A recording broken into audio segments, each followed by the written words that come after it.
امجد اسلام امجد صاحب کی یہ بہت خوبصورت نظم ان تمام لوگوں کے نام کہ جن کے بڑوں نے، جن کے آباء و اجداد نے، جن کے والدین نے ان کے لیے کچھ بہت سے اثاثے نہیں چھوڑے، جنہوں نے اپنے خوابوں کی تعبیر کے لیے خود ساری زندگی جد و جہد کی۔ یہ بہت پیاری سی نظم، سیلف میڈ لوگوں کے نام۔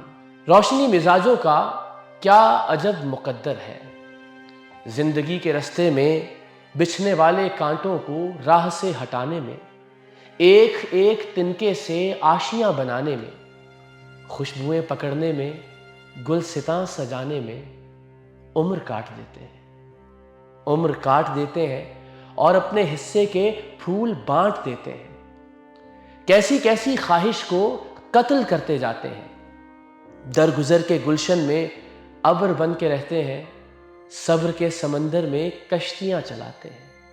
یہ نہیں کہ ان کو اس روز و شب کی کاوش کا کچھ صلہ نہیں ملتا، مرنے والی آسوں کا خون بہا نہیں ملتا۔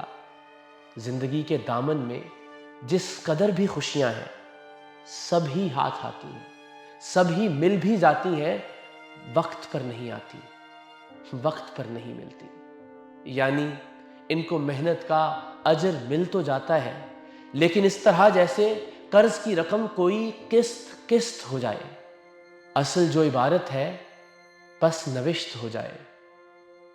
فصل گل کے آخر میں پھول ان کے کھلتے ہیں، فصل گل کے آخر میں پھول ان کے کھلتے ہیں، ان کے صحن میں سورج دیر سے نکلتے ہیں۔